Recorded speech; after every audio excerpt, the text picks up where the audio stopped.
Okay, so we are in mid-February 2020. Oil markets hit a high around 65 or so.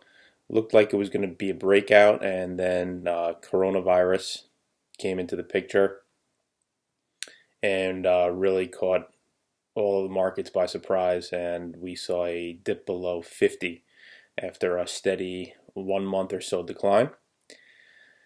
We've since recovered to around 53, and this looks like the Bulls are going to take the reins here and bring this back up to around 60. Later in the year, I wouldn't be surprised if it goes to 70 or so, but definitely forecasts have to be reduced based on the black swan event that is the coronavirus.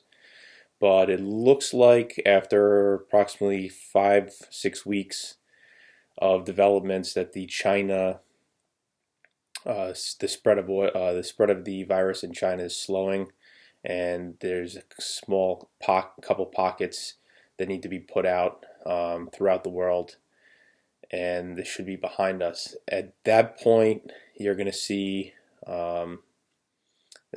probably 60. 60s seems to be where it's been trading around multi years, and it's looking to break out back into the 70s, and that's coming up shortly. This supply and demand scenario, huge shift in the corporate governance, the policies that CEOs have been discussing regarding climate change. It's on the agenda, and it's really incredible to see. It's a huge shift, and it's a huge priority, to the point where apparently money managers are ditching oil stocks despite their value. And recently they were compared to tobacco stocks by Jim Cramer, saying that they're dead and that they'll be shunned. The truth is that the greed is going to prevail over any social, ethical, environmental concerns that some of the investment community has. It will get into that domino effect cycle of greed, buyback ins, rising technicals, change in perception, and reversal will happen. So you see things like BP and Shell with 7.5% dividend yields. That's probably going to be short-lived. They're still churning out profits with oil in the low 50s, and once we get back into the 60s and above, their stocks should stabilize and start to appreciate. So BP is trading at 36. I think it's at 44 within a year. Shell is at 49. I think it's at 60 within a year. Exxon is at 59. I'm sure it's at 70 within a year.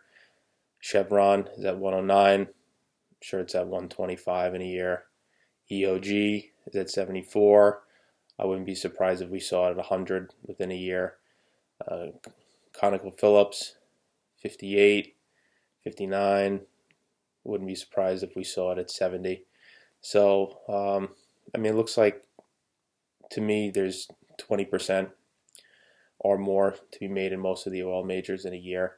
And then there will be further appreciation, but I think that's the area that those large companies correct to.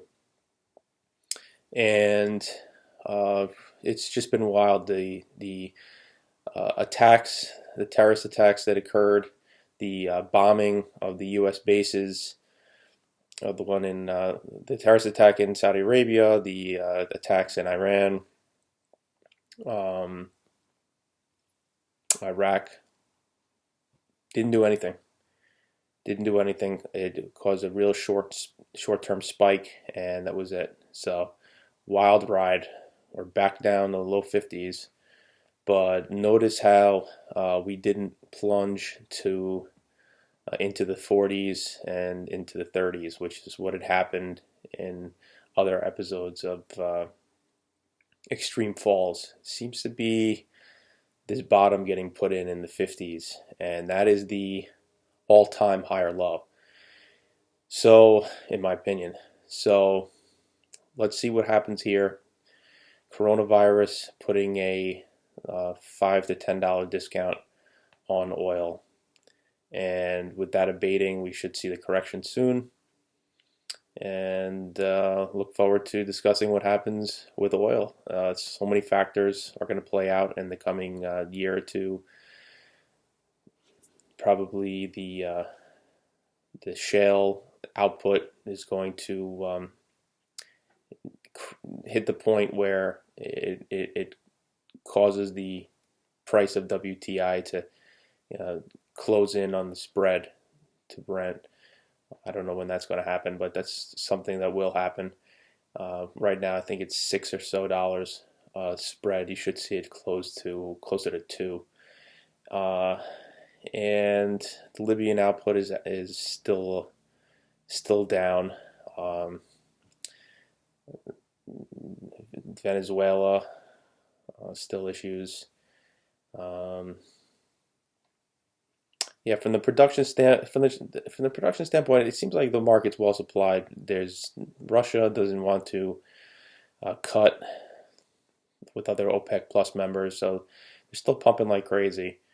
But this whole reason why we came out of the 80 to 100 range was the U.S. shale story, and there's been talks for quite a while now that